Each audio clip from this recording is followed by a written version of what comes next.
everybody, it's Erin Reed from Erin Reed Makes, and today we're gonna make some wedding favors. I'm coming up on my 20-year anniversary and I thought I'd get a little nostalgic by making some wedding favors. I can't believe it's been 20 years. I look so young and a heck of a lot thinner, but I still have my tiara and my practice bouquet.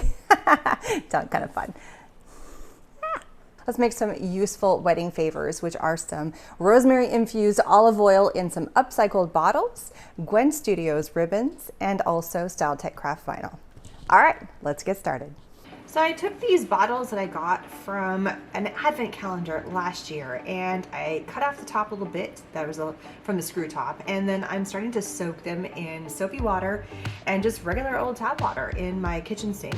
And then either you can use your fingers or you can use a butter knife to take all the labels. I did this a couple of different times to make sure all the labels came clear. So now I'm going to take all the lids and screw them and I'm going to paint them. I'm starting first with some white gesso and I did about 4 or 5 coats. And then I'm going back in with this beautiful thick paint. It's a silver paint from Crafter's Workshop and giving them a nice silver top. Now it's time to collect the rosemary. I'm going in my front yard. I love fresh rosemary, but you can always get it from the grocery store if you don't have it growing in your front or backyard. So I'm starting with our cleaned bottle that I've rinsed and made sure it's had a nice good soapy bath and let it dry. And also a little bit of rosemary that you saw me picking from the front yard, and made sure it was nice, clean and dry as well. So it's been washed, place that inside. And I did measure to make sure that it wasn't too tall and it fit all the way up through the top. So perfect fit there. And now it's time for the olive oil. So I have just a little funnel here and whatever olive oil you like. I am personally gonna pick, this is the one that I use in the house all the time. It's my go-to olive oil. It's extra virgin cold press. It's really, really good. It's gonna taste really yummy with this rosemary, and then slowly pour this in. I do not wanna overflow this like I just did. So I just made a giant mess. It's okay. So pour slowly as you go. If you want to lift up your lid, your funnel a little bit, that would work nicely. It kind of gets caught a little bit in the rosemary, so just be gentle. Take it a little step at a time. Don't overdo it. And especially towards you get to the top, really be nice and slow with it, because it is really easy to just go a little too far and it overflows. And if it overflows, no big deal, because guess what? You just put the cap on, go take it over your sink, wash it with soap and water, and you're good to go. But you want to get pretty close to the top, just like that. And then just go ahead and place your cap on there. Easy peasy. And so just look how pretty this looks in there. You can really see that rosemary. And with the olive oil and the rosemary, it's really going to infuse. And the longer that you leave it and let it do its thing, the more potent and gorgeous all of the oil is going to get. I mean, just look how pretty that is. It's okay that our cap is not completely covered, because we're going to add a little decoration to the cap. Time to go wash all the bottles and then get them ready to decorate.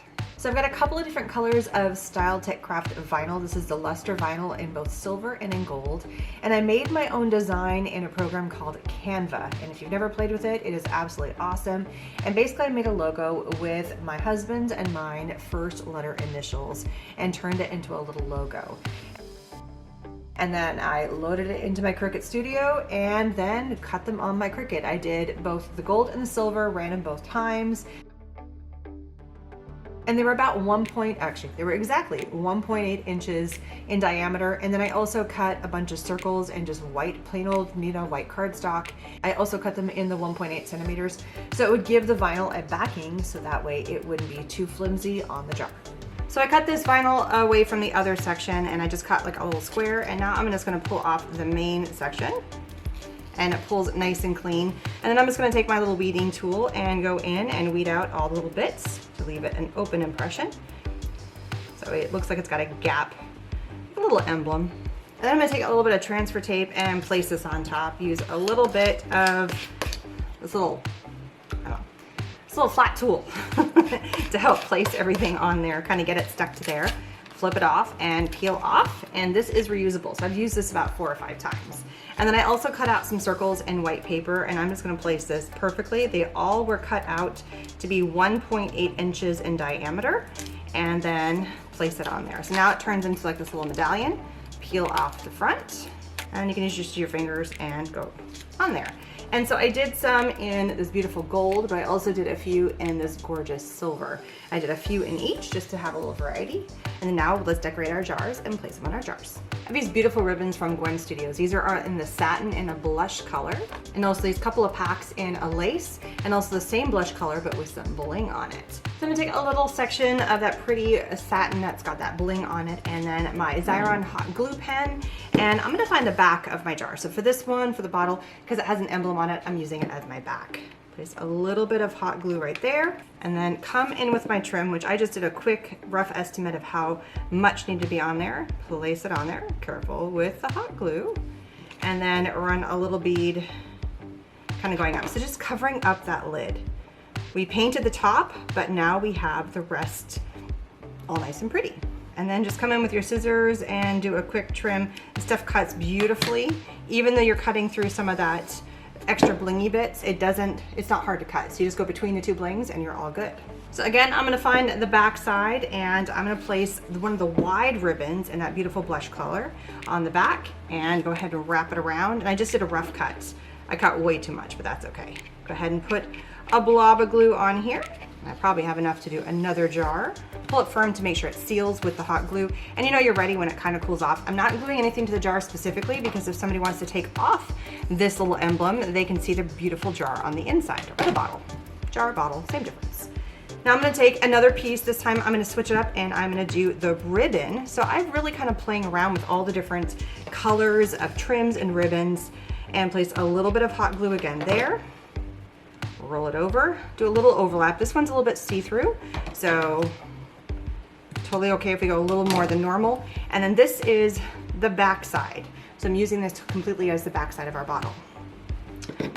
Line this up, make sure that this is centered to the front side. Place another dab of glue right there. And then come in with one of our beautiful seals that we made earlier and place this on top. It's very hot, so I'm gonna use my same little scraper tool that I use with my vinyl just to pat it down and seal it in place. And so now this piece right here can go up and down, and it's movable. So it's not a big deal if anybody wants to take it off. It doesn't ruin the jar. So I played around and I did a whole bunch of different kinds of bling on these. So here I did the wide ribbon with the big bling, a skinnier ribbon with the skinny bling, a wide ribbon with one of the other laces, and then a thin ribbon with a wide lace, and it covered up the ribbon. So the lace is the main focus, and then the ribbon is just kind of poking through the bottom. As always, all supply links are down in the information section. Thanks so much for joining me. Please don't forget to like and subscribe. And hopefully this is inspiring you to look in your backyard and look at your glass jars and bottles and use them in a fun way to even make wedding favors. Thanks so much for watching. Bye, everybody.